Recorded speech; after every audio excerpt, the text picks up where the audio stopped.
Bonjour, Michael Razou, agriculteur à Mirepoix dans l'Ariège. On est sur une exploitation familiale, 150 hectares, en GAEC avec mon père, où on fait de la grande culture et du bovin viande, 52 mères. Sur ces grandes cultures, plusieurs choses, du maïs semence, du colza semence, des serres à la paille.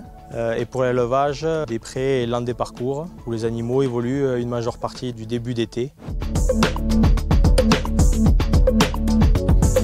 Afin de réduire sa consommation de produits phytosanitaires, Michael a ajouté une culture dans sa rotation en semi-direct qui s'intègre entre celle de l'orge et du métail fourragé, le sorgho. J'avais les surfaces à paille improductives l'été.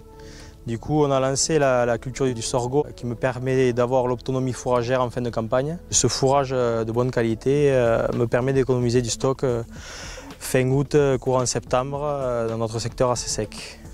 On a développé cette pratique depuis 2017 avec plusieurs essais, au début de l'enrubanage et maintenant de la pâture pour le côté économique. Autre intérêt de la culture de sorgho, c'est qu'elle est conduite sans phyto. Elle m'évite le salissement aussi de la surface du fait que le sorgho pompe le peu d'humidité qu'il y a. J'ai une parcelle qui ne reste pas nue. Ça me permet de lutter contre l'érosion au cas où il y a des orages pendant l'été. Stocker du carbone, chose importante en ce moment. Et les exportations que réalise le sorgho sont quand même compensées par les restitutions faites par le troupeau. Un bilan écologique excellent, notamment en termes d'intrants. En effet, le sorgho est une culture gélive et ne nécessite donc pas d'être détruite.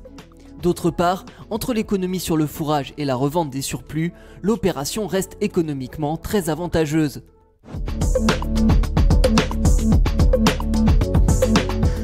Ça me permet d'économiser beaucoup de nourriture à la période critique. Et même les bonnes années, ça me permet de revendre de la luzerne que je n'ai pas eu besoin d'utiliser à mon troupeau. Pour cette année, vous voyez le sorgho derrière moi, on a fait la pesée, il y a à peu près 2 tonnes de matière sèche à cette période. Le sorgho a poussé depuis son implantation avec un cumul total de 30 mm. Donc il se débrouille vraiment avec très peu de choses. Le coût d'implantation aussi entre 100 et 120 €, chose qui est très vite acceptable lorsqu'on atteint 2 tonnes de matière sèche hectare en sorgho. On est en surface en augmentation, on est sur 7 hectares, peut-être 10 l'année prochaine. Et au vu des conditions climatiques, je pense que c'est une future piste à continuer à explorer.